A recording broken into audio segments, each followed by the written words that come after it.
আসসালামু আলাইকুম। তো আজকে ফেসবুকে একটা নিউজ দেখে খুব খারাপ লাগলো।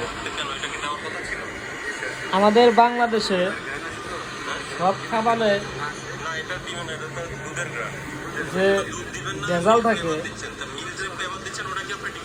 জানতাম, কিন্তু আমরা বেকারি থেকে কেক টেক কিনা খাই, অনেক কিছু কিনা খাই।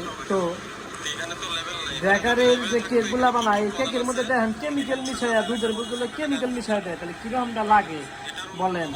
কিরকমটা লাগে মানে কোন দেশে বাস করি এইগুলা? মানে মানে কোন জায়গায় যাবো? খামোটা কি তাহলে এই বাংলাদেশের মধ্যে কি জিনিস খামো যে ভেজাল নাই? ওই ভেজাল ছাড়া জিনিসটা কোনটা খামো? কেক খামো, কেকে দুধের পরিবর্তে কেমিক্যাল ব্যবহার করতেছি। ইয়ার স্যার দুঃখ আর কি আছে? আল্লাহ সবার বুঝার তৌফিক দান করে। আল্লাহ, মরতে হবো, এই দুনিয়ায় সবাই থাকতো না। টাকা পয়সাতে কি হবে যদি মানুষই না বাঁচে? মানুষের জন্য মানুষের জন্য খুব কষ্ট লাগে যে মানুষ কিভাবে টাকা কামাই করে, যে একটা মানুষকে কতটুকু বিপদে ভালাবো। এইসব খাবার খাইলে কত কিছু নষ্ট হয়ে যাবো মানুষের।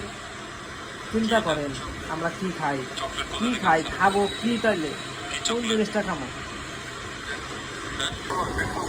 আসসালামু আলাইকুম। তো আজকে ফেসবুকে একটা নিউজ দেখে খুব খারাপ লাগলো। আমাদের বাংলাদেশে সব খাবারে যে ভেজাল থাকে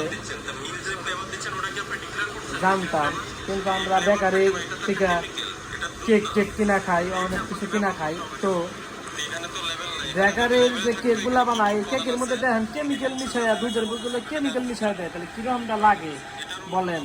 কিরকমটা লাগে মানে কোন দেশে বাস করি এইগুলা? মানে মানে কোন জায়গায় যাবো? খামোটা কি তাহলে এই বাংলাদেশের মধ্যে কি জিনিস খামো যে ভেজাল নাই? ওই ভেজাল ছাড়া জিনিসটা কোনটা খামো? কেক খামো, কেকে দুধের পরিবর্তে কেমিক্যাল ব্যবহার করতেছি। ইয়ার স্যার দুঃখ আর কি আছে? আল্লাহ সবার বুঝার তৌফিক দান করে। আল্লাহ, মরতে হবো, এই দুনিয়ায় সবাই থাকতো না। টাকা পয়সাতে কি হবে যদি মানুষই না বাঁচে? মানুষের জন্য খুব কষ্ট লাগে যে মানুষ কিভাবে টাকা কামাই করে, যে একটা মানুষকে